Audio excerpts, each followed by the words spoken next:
ជំរាបសួរប្រិយមិត្តជាពិសេសពុកម៉ែបងប្អូនដែលនិយមតាមដានតម្រុយឆ្នោតយួនជារៀងរាល់ថ្ងៃសូមស្វាគមន៍មកកាន់ Channel ស្ដេចឆ្នោតយួនរបស់ Admin សារជាថ្មីម្ដងទៀតថ្ងៃនេះគឺត្រូវនឹងថ្ងៃទី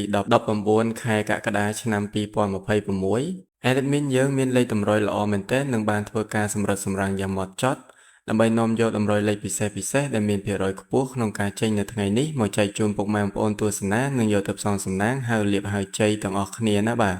ប៉ុន្តែមុននឹងបង្ហាញលេខតម្រុយឆ្នោតសម្រាប់ថ្ងៃនេះ Admin សូមចិត្តពុកម៉ែបងប្អូនដែលទើបតែមកថ្មីឬបងប្អូនដែលមើលរាល់ថ្ងៃតែមិនទាន់បានចុច Subscribe ទេសូមជួយចុចប៊ូតុង Subscribe ម្នាក់មួយព្រមទាំងចុចសញ្ញាកណ្ដឹងចុច Like និង Comment ពាក្យថាហេងឬ168នៅក្រោមវីដេអូនេះម្នាក់មួយផងបាទដើម្បីជាការលើកទឹកចិត្តសម្រាប់ Admin ក្នុងការខំប្រឹងស្រាវជ្រាវស្វែងរកលេខល្អៗលេខឈុតៗមកចែកជូនបងប្អូនដែលឥតគិតថ្លៃនិងមិនមានការទារសកុនទឹកតែនោះទេបើចុចរួចរាល់ហើយកុំឲ្យខាត់ពេលយូរយើងទៅមើលលេខសំណាងថ្ងៃនេះទាំងអស់គ្នាចឹងសម្រាប់អូសខ្ទង់របស់យើងថ្ងៃនេះ Admin សូមណែនាំជើងលេខ2ខ្ទង់ដែលមានសង្ឃឹមជាងគេគឺអូសខ្ទង់60និងខ្ទង់30ចឹងយើងមានអូស60និង30បាទចំពោះលេខត្រែង2ខ្ទង់ Admin ក៏មាន4គ្រាប់ឲ្យពុកម៉ែបងប្អូនAdmin បានសម្រាំងទុកយ៉ាងស្អាតគ្រាប់ទី1មាន67 69 31និងលេខចុងក្រោយគឺលេខ34គ្រាប់នេះគឺល្អសម្រាប់បងប្អូនយកទៅលេងត្រេងការពារចឹងសម្រាប់លេខ2ខ្ទង់ទាំង4គ្រាប់នេះមាន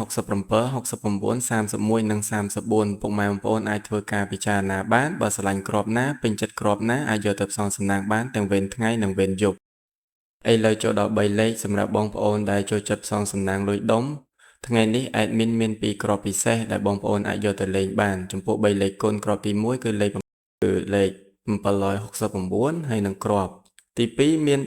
334គុណអញ្ចឹងសម្រាប់3លេខយើងមាន769និង334គុណឥឡូវនេះម៉ោងវេលានៃការចែករំលែកតម្រុយឆ្នោតយួនពី Channel ស្ដេចឆ្នោតយួនបានឈានចូលមកដល់ទីបញ្ចប់ហើយតម្រុយឆ្នោតរបស់ Admin មានតែប៉ុណ្្នឹងខ្លីៗទេបាទសម្រាប់យកទៅកម្សាន្តលេងជាចុងក្រោយ Admin សូមជូនពរដល់ពុកម៉ែបងប្អូនទាំងអស់គ្នាឲ្យមានសំណាងល្អហេងទៅទាំងលេខតូចត្រូវទាំងលេខធំចូលកប់គ្រប់គ្នាណាបងប្អូន